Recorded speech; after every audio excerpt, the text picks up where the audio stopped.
Physical properties. What is matter? It is the word used to describe all substances and materials of which our world is composed.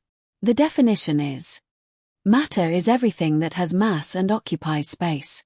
A physical property of matter is a property that can be changed without changing the identity, what it is, or chemical composition, what it is made of the material. Examples: cheese. We can grate cheese, but it is still cheese. Each type of material has specific physical properties which allow it to be used in specific circumstances. Quick facts.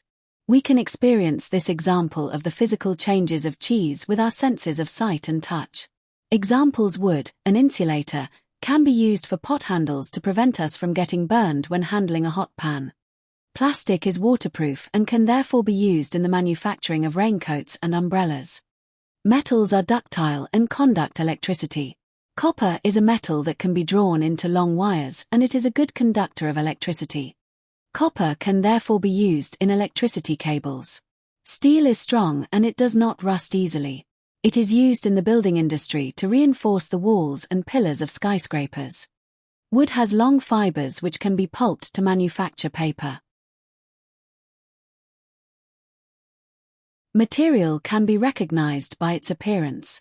Sometimes we have to make use of our other senses such as touch, taste and smell to determine the properties of a substance.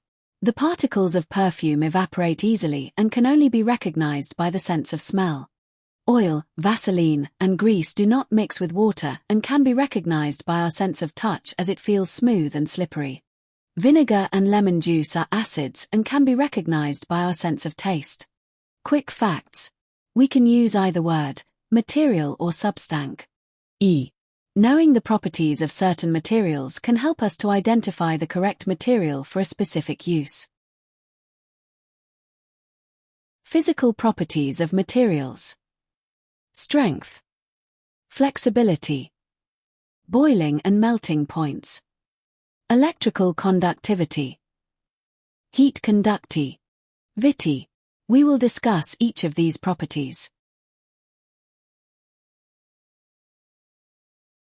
Strength.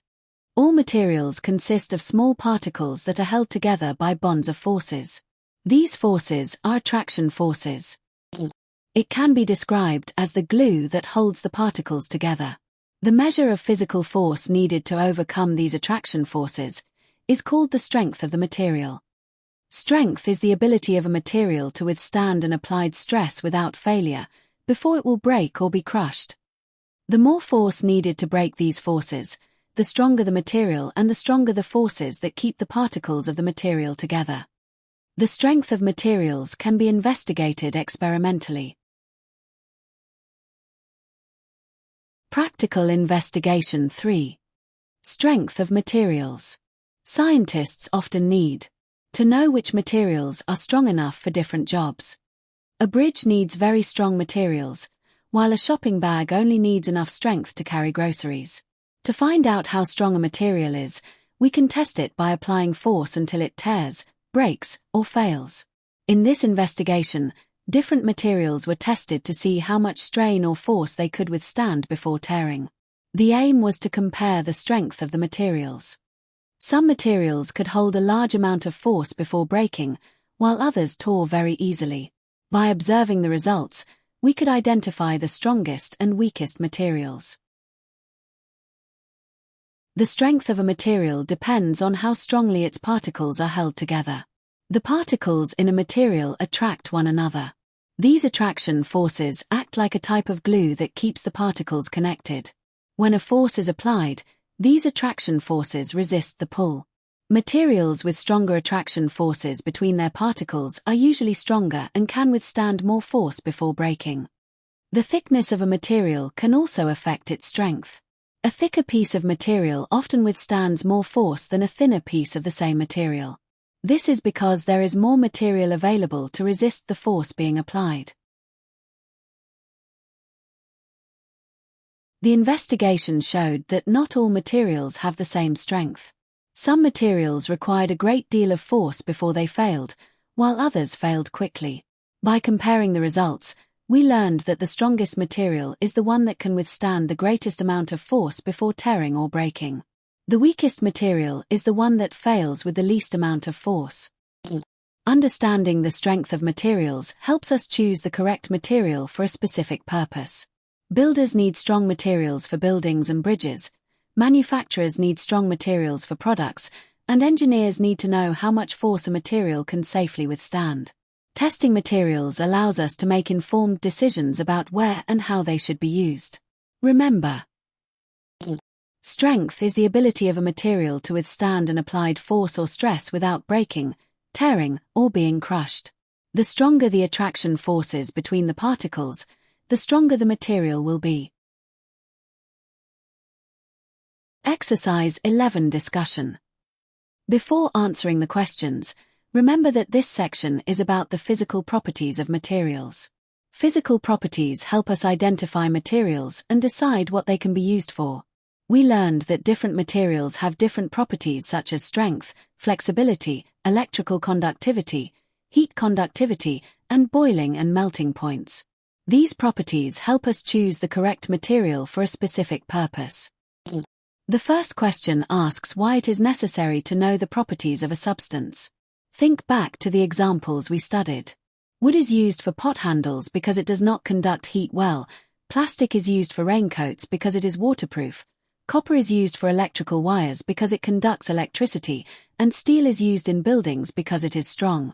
As you think about the question, ask yourself whether every material can be used for every job. The answer is no. We need to know the properties of a material so that we can choose the best material for a specific use. The second question asks you to complete the diagram of the physical properties of materials. Before filling in the answers, try to remember the 5 physical properties we discussed throughout this section. Think about the mind map from your notes. If you can remember all 5 properties, you will be able to complete the diagram correctly. Question 3.1 asks you to define strength. Think about the practical investigation where different materials were tested to see how much force they could withstand before tearing or breaking. Which materials held the most weight before failing? Strength is all about how much force a material can withstand before it breaks, tears, or is crushed. Try writing the definition in your own words before looking back at your notes. Question 3.2 asks you to define matter. Think back to the very first definition we learned in this unit. Matter is not just solids, it includes liquids and gases too. The important thing to remember is that matter has mass and takes up space. If something has mass and occupies space, it is matter. For question 4, start by looking carefully at each picture. Picture A shows a cup. Picture B shows metal rods. Picture C shows eating utensils such as a fork, knife, and spoon. Picture D shows a plastic bag. Picture E shows a notebook made from paper. Picture F shows a ring used as jewelry. Before answering any of the questions, make sure you know what each picture represents. Question 4.1 asks which material will break if it falls. Think about which material is brittle.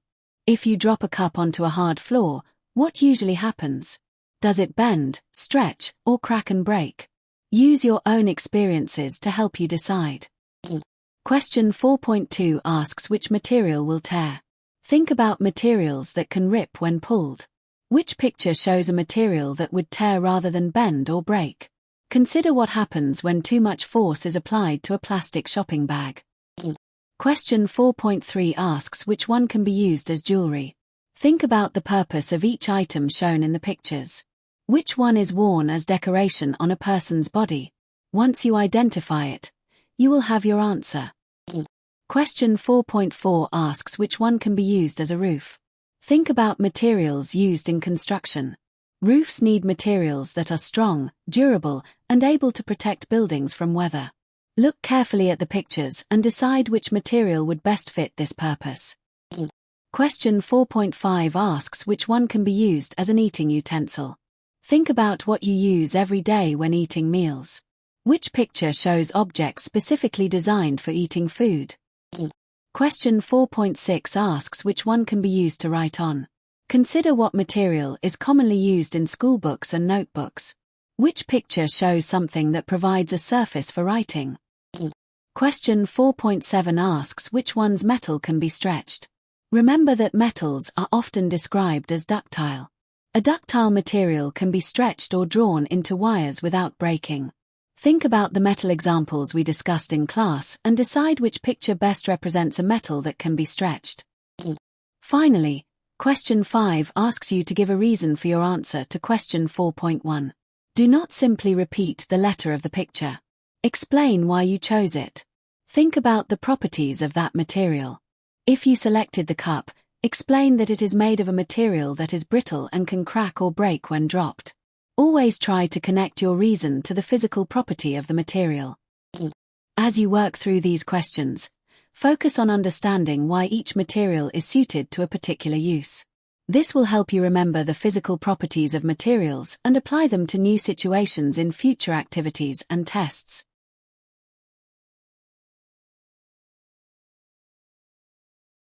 Flexibility. Certain substances can be bent several times without breaking. This property is called flexibility. Flexibility is the ability to bend or be bent repeatedly without breaking.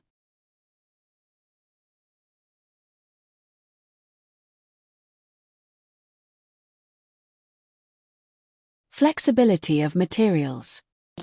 We have learned that flexibility is the ability of a material to bend repeatedly without breaking. Some materials are very flexible and can be bent, stretched, or twisted many times, while others are less flexible and may break if they are bent too often. Imagine comparing a paper clip and an elastic band. At first, both materials can bend. However, if the paper clip is bent back and forth in the same place many times, it eventually breaks. This happens because the metal becomes weaker each time it is bent. The particles in the metal can no longer hold together strongly enough, causing the paper clip to snap. An elastic band behaves differently. When it is stretched or bent, it usually returns to its original shape. This is because rubber is much more flexible than metal. The particles in rubber can move further apart and then return to their original positions without causing the material to break. This comparison shows us that different materials have different levels of flexibility. Materials that are highly flexible can be bent repeatedly without breaking, while materials that are less flexible may eventually crack, snap, or break when bent too many times. Understanding flexibility helps us choose the correct material for a specific job. Rubber is used in elastic bands, tires, and seals because it can stretch and bend easily. Metals are often used where strength is more important than flexibility. Engineers, builders, and manufacturers need to understand flexibility so that they can choose materials that are suitable for the purpose they are intended for. Remember, flexibility is the ability of a material to bend or be bent repeatedly without breaking. The paper clip and elastic band example teaches us that materials do not all respond to bending in the same way. Some materials, such as rubber, are highly flexible and can bend many times without breaking, while others, such as metal, may eventually break if they are bent repeatedly in the same place.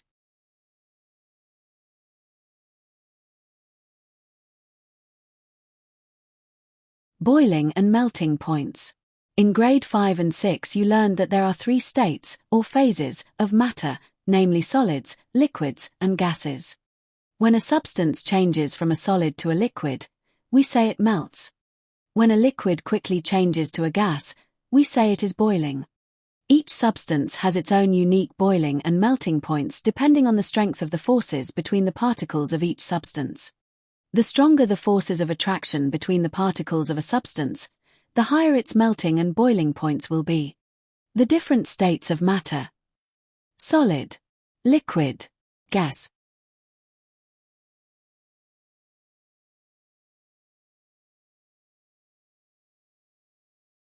Before you begin this activity, remember that every substance has its own melting point and boiling point.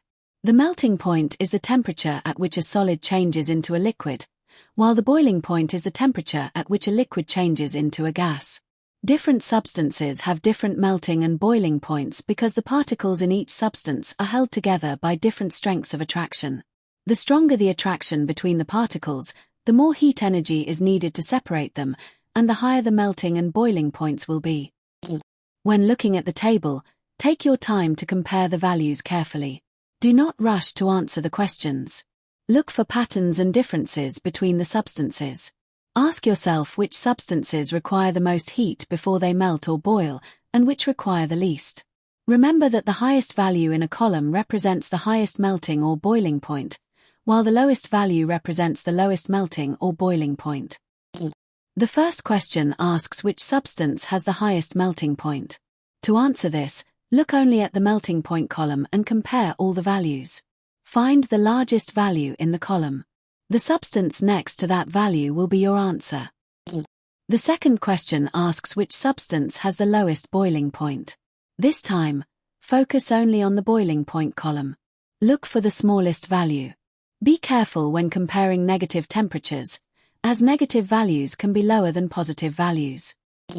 The third question asks why different substances have different melting and boiling points. Think back to what you learned about particles. Different substances have particles that attract each other with different strengths. Some particles are held together very strongly, while others are held together less strongly. This affects how much heat energy is needed to separate them. The fourth question asks what state water will be in at room temperature. Remember that water melts at 0 degrees Celsius and boils at 100 degrees Celsius. Room temperature is somewhere between these temperatures. Ask yourself whether water would be a solid, a liquid, or a gas at that temperature. The fifth question asks which metal is a liquid at room temperature. To answer this, think about the melting point of each metal. If the room temperature is higher than a metal's melting point but lower than its boiling point, the metal will be in the liquid state. Compare the room temperature to the values in the table and see which metal fits this description. As you work through the activity, remember that melting points and boiling points help scientists identify substances and understand how they behave when heated or cooled. By carefully reading the table and thinking about what the numbers mean, you will be able to answer the questions with confidence.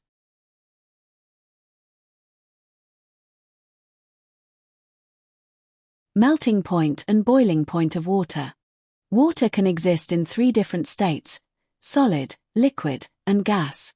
Ice is the solid state of water, liquid water is the state we use every day, and water vapor or steam is the gas state. When heat energy is added to water, the particles gain energy and move faster. As a result, water changes from one state to another. The investigation begins with ice. Ice is water in its solid state.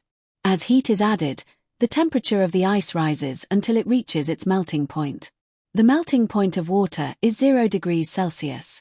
At this temperature, the ice begins to melt and change into liquid water. During melting, the temperature remains constant for a period of time because the heat energy is being used to change the state of the water rather than increase its temperature. Make me a 16:9 image with realistic visuals with my text.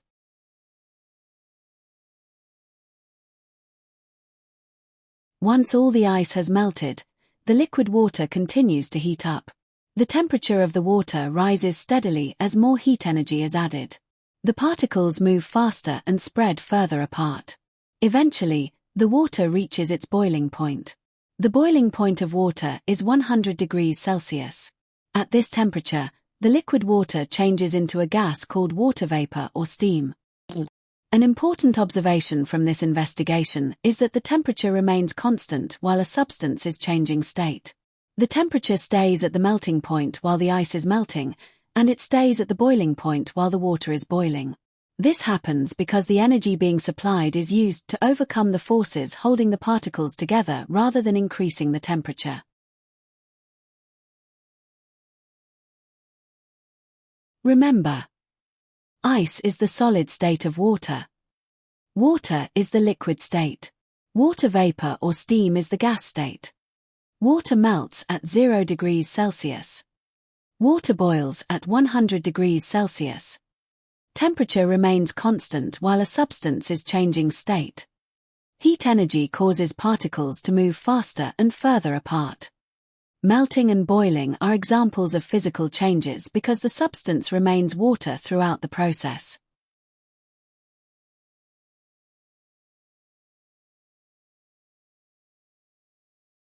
Electrical conductivity. Certain materials can conduct electricity. What is electrical conductivity? It can be defined as: electrical conductivity is the ability of a material to conduct electricity. A material that allows an electrical current to flow through it is called a good electrical conductor. A material that does not allow a current to pass through it is called an insulator. Metals are good conductors of electricity, while non-metals are almost always poor conductors of electricity. Some liquids can also conduct electricity. Quick facts. Graphite, carbon, is an exception to the general rule of a non-metal that can conduct electricity. Interesting facts.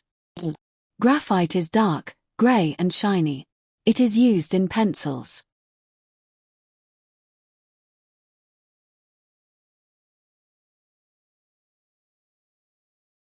Uses.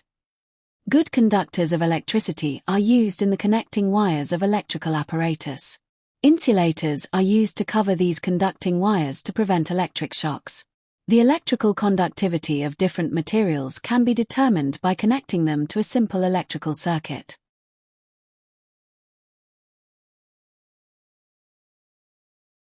Electrical conductivity of materials. Some materials allow electricity to pass through them easily, while others do not. A material that allows electricity to flow through it is called a conductor. A material that does not allow electricity to flow through it is called an insulator. Understanding the difference between conductors and insulators helps us choose the correct materials for electrical equipment and for safety. Metals are generally very good conductors of electricity. This is why metals such as copper and iron are commonly used in electrical circuits, wires, and appliances. Copper is one of the best conductors and is often used inside electrical cables to carry electrical current from one place to another.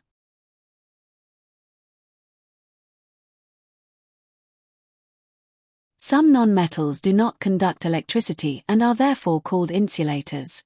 Materials such as wood, plastic, and candle wax prevent electricity from flowing through them. These materials are often used to protect people from electric shocks. For example, the plastic coating around electrical wires acts as an insulator while the metal inside carries the electricity. There are some exceptions to the general rule that non-metals do not conduct electricity. Graphite, which is found inside pencils, is a non-metal but can conduct electricity. This makes graphite unusual because most non-metals are poor conductors. One way to identify whether a material is a conductor or an insulator is to place it into a simple electrical circuit. If electricity can pass through the material, the circuit works and the material is a conductor. If electricity cannot pass through the material, the circuit will not work and the material is an insulator. From these examples, we learn that copper wire, iron nails, and graphite are conductors because they allow electricity to flow through them. Candle wax, wood, and plastic are insulators because they prevent electricity from flowing through them.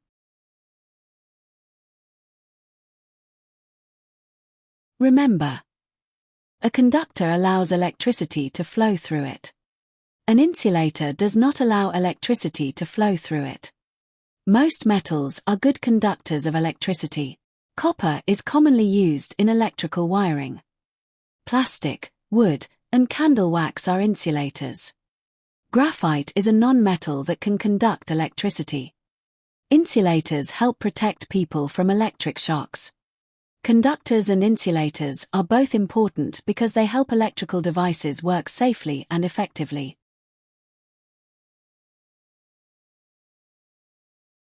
Heat conductivity. There are certain substances that will heat up easily if exposed to heat. We call this property heat conductivity.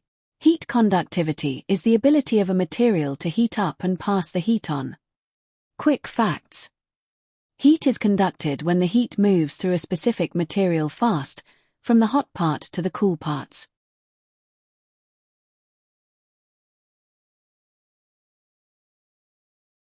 Good conductors of heat are usually metals like iron, aluminium, or copper.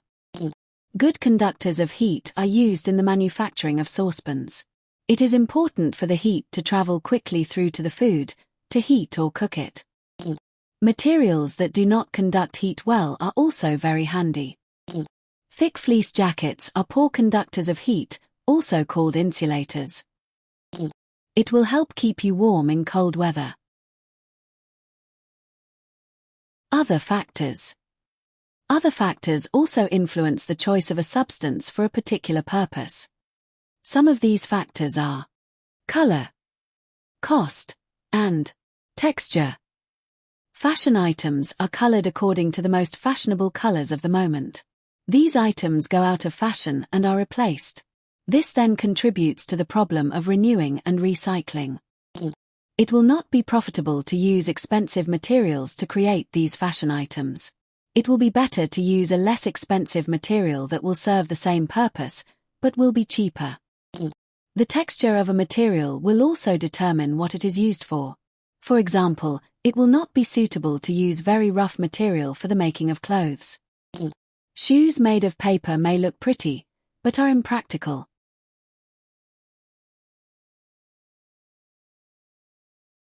Before answering the questions, remember what you have learned about the properties of materials. Different materials are chosen for different jobs because they have different properties. Some materials conduct electricity well, some conduct heat well, and some act as insulators. An insulator is a material that slows down or prevents the movement of heat or electricity. When you look at each question, do not rush to find an answer. Instead, think about what the object is used for and which property makes it suitable for that purpose. For the first question, you need to identify the good conductors of heat. Think about the materials used in cooking. Pots, pans, and similar kitchen items are usually made from metals. Metals are good conductors of heat because they allow heat to move quickly from the stove to the food. As you look through the examples, ask yourself which objects are designed to transfer heat efficiently. Those are likely to be the best examples of good heat conductors.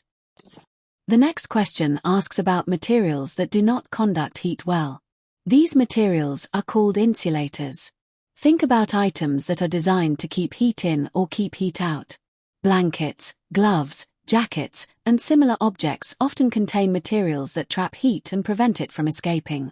When answering this question, look for objects that help people stay warm or protect them from hot surfaces. The following question asks why plastic or wood is often used for pot handles. Think about what happens when a pot is placed on a stove. The metal part of the pot becomes very hot. If the handle was also made from a material that conducted heat easily, it would quickly become too hot to hold. Plastic and wood are used because they are poor conductors of heat. They help protect our hands from burns. When answering, focus on the safety benefit of these materials. The table question is about matching products to the material property that makes them useful. Read each product carefully and think about what it is designed to do. Solar panels need a material that helps them function effectively in collecting energy. Copper wires are used because electricity must flow through them easily. Feathers inside a duvet help keep warmth trapped close to the body. The base plate of an iron must transfer heat efficiently to clothing. Polystyrene cups help keep hot drinks warm while protecting your hands from the heat. Try to connect each product to the property that makes it suitable for its job. The final question asks about the factors that influence the choice of materials. Earlier in the unit, you learned that physical properties are important, but they are not the only consideration. Manufacturers also think about color, cost, and texture. Color may affect how attractive a product looks. Cost affects how expensive it is to make. Texture affects how a product feels and whether it is comfortable or practical to use. When completing the diagram, think about the different reasons a company might choose one material over another. As you work through the activity, always ask yourself two questions. What is this object used for? Which property of the material makes that use possible? If you can answer those questions, you will find the activity much easier and understand the science behind each answer.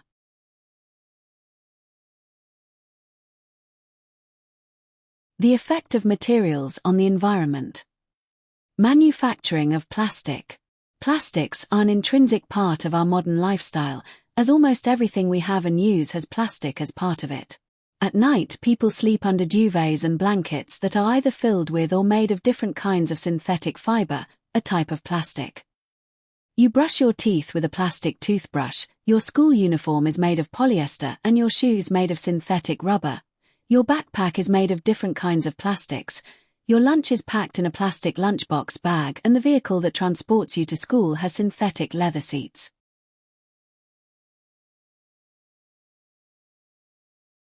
Plastics are made of large, organic particles that contain mainly carbon and hydrogen, with other elements in various proportions. The carbon used in the production of plastic is sourced from some plant oils, fossil fuels.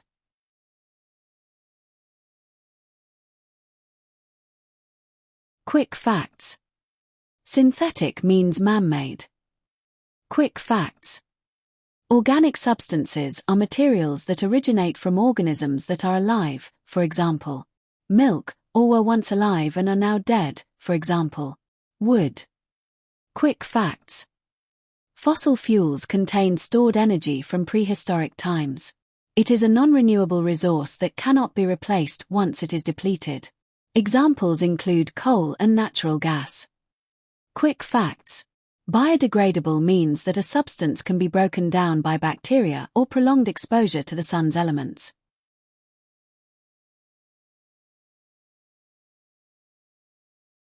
Impact of fuels and plastic. Disadvantages of plastic. Creating plastic polymers uses a large amount of energy. This means using up fossil fuels, mainly by burning coal. Burning of fossil fuels releases a lot of carbon dioxide, CO. This contributes to air pollution.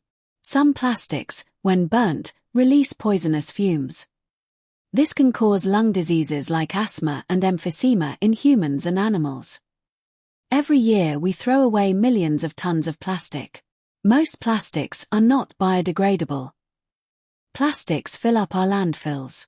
Landfills spoil the beauty of the environment. Overfull landfills cause serious problems as the plastics are blown away by the wind. Animals see the bright colors and mistake it for food. The plastic then gets stuck in their digestive systems and can kill them.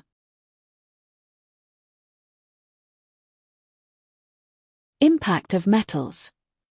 Metals have many uses in everyday life. A few examples are the manufacturing of cars, pots and pans, cutlery, tins for food and drink tins. Metals are easy to recycle and reuse. Disadvantages. Metals are mined and the mine dumps spoil the beauty of the environment. The wind blows the mine dust around, which contains poisonous substances. Humans and animals can get sick or even die because of this. Metals take a very long time to rust or decompose. Rusted tins can injure animals that step on it. During the production of metals, a large amount of fossil fuels are burnt that release carbon dioxide into the atmosphere. At the seaside, metals rust very quickly and this can cause extensive damage to bridges, etc. Discussion, Exercise 14. Plastics, metals, and the environment. Before answering the questions, remember what you have learned about plastics and metals. Plastics are used in many everyday products because they are lightweight, waterproof, and often inexpensive to manufacture. Metals are strong, durable, and useful because they can conduct heat and electricity. However, both plastics and metals can have an impact on the environment if they are not used, disposed of, or recycled responsibly. As you work through the questions, think about the properties of the materials and why people choose them for certain purposes. The first question asks why plastic casings are used around electrical cables. Before answering, think about electrical conductivity. Does plastic allow electricity to flow through it, or does it stop electricity from flowing? Remember that plastic is an insulator. It does not conduct electricity, which helps protect people from electric shocks. Think about what might happen if the metal wires inside the cable were left uncovered. The second question asks for uses of plastic in the home. Instead of guessing, look around your home and think about everyday objects made from plastic. You may find plastic in food containers, water bottles, lunchboxes, buckets, toys, toothbrushes, furniture, and many other items. The question only asks for 2 examples, so choose any 2 suitable uses. The third question asks why plastic is used for water bottles. Think about the properties of plastic. Is it heavy or light? Does it break easily like glass? Is it waterproof? Plastic is popular for water bottles because it is lightweight, strong enough for everyday use, and prevents water from leaking. Consider which of these properties make it useful for carrying drinks.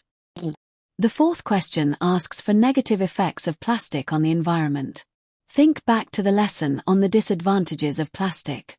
Plastic does not break down easily, so it can remain in the environment for a very long time.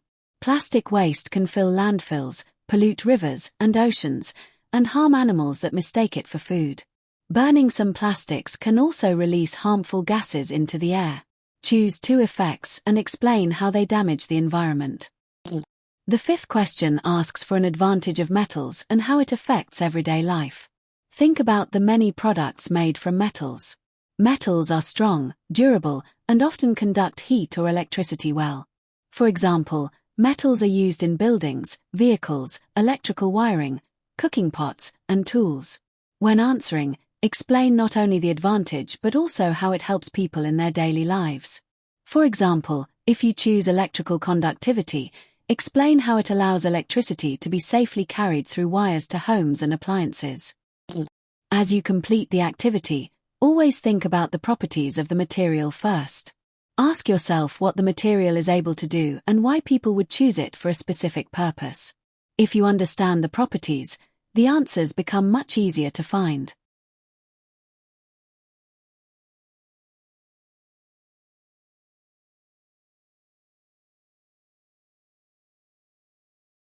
Look at the summaries on the screen and write it down in your books.